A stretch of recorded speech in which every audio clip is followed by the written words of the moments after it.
The top 10 objective best Pokemon games. You read the title, spin-offs count, ROM hacks don't. We're not going to count Poke-ROMs and spelling challenges because that would dominate the entire list. Please remember subjective opinions do not exist and my opinion is better than yours. Okay, let's get to the list. Number 10! Pokken Tournament.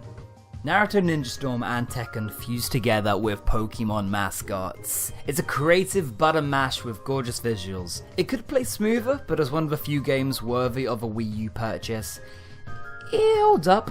And they're only gonna get better. Normally fighting games have playable chandeliers. Pokemon Go. Yeah, I'm counting it. Repackaging Pokemon as a geocaching exercise took the world by storm, and rightly so. Though I never played the game seriously, and never had any intention of completing the Pokedex, you have to appreciate what this app did. Its only mistake was screwing over their own game via updates and cutting their worldwide phenomenon short. When it worked, battles were whack, and it created the most optimistic and sociable summer on the record. Number 8! Mystery Dungeon Red and Blue. You're a Pokemon now. Deal with it.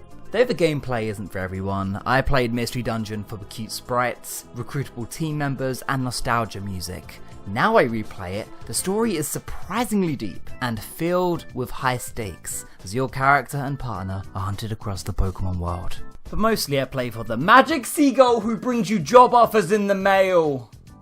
Now that's unrealistic. 7! Omega Ruby Alpha Sapphire! Hoenn is not the best region. I feel like this is commonly accepted fact, and that's fine until Game Freak blew everyone away and changed the game with the remake.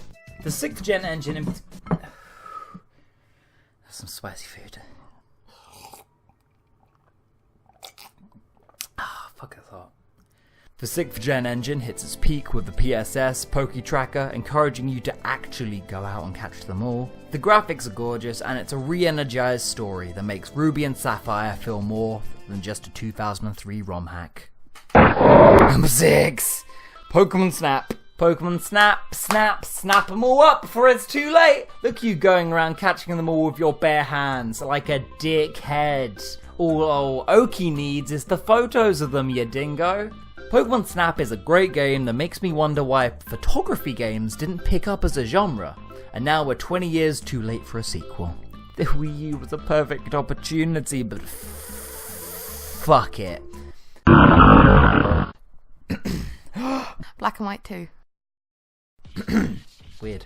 Breaking the trend of the 3rd game, Black and White 2 did the time skip route and made a sequel worth playing. The difficulty is ramped up, the region has changed, and the Pokemon selection, A star.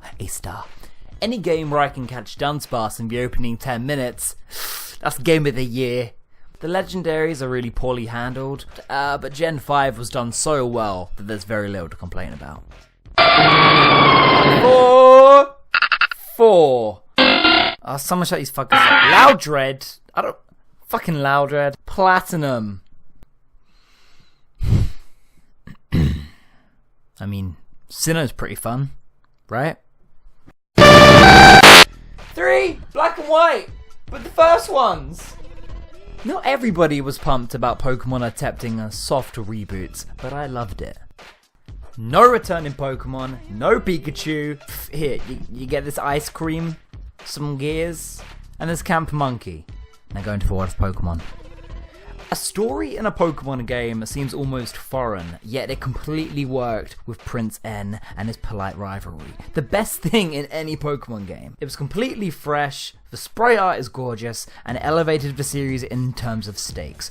Hugely underrated, the only story I've ever given a shit about. It's a shame that the next games took such a major step back.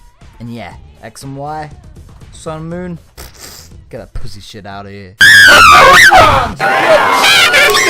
Pokemon Yellow version.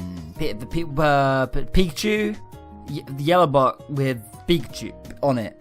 Red and Blue should be on here for cultural significance alone. Cute sprites, the Bible of 8-bit music, and fun glitches? All at their best in yellow version.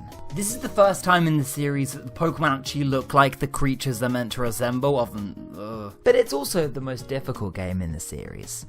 Uh-oh, you're stuck with a Pikachu against a Rocket-type gym? Too bad, bitch. Use your head and figure it out. Back when the games didn't hold your hand. Good shit. Shut up, during the... Okay, number one is... Pokemon Ranch, bitch! See your Pokemon! Pet your Pokemon! Running around! Paper mache! Pokemon Heart Gold and Soul Silver managed to combine all the best parts of the Pokemon series. A remake of the best Pokemon games out there. I grew up with Gold and Silver, but the remake knocked it out of the park. The Gen 4 engine is probably the peak of the Sprite era, and this game runs like a dream. Quite possibly one of the best games I've ever played, period.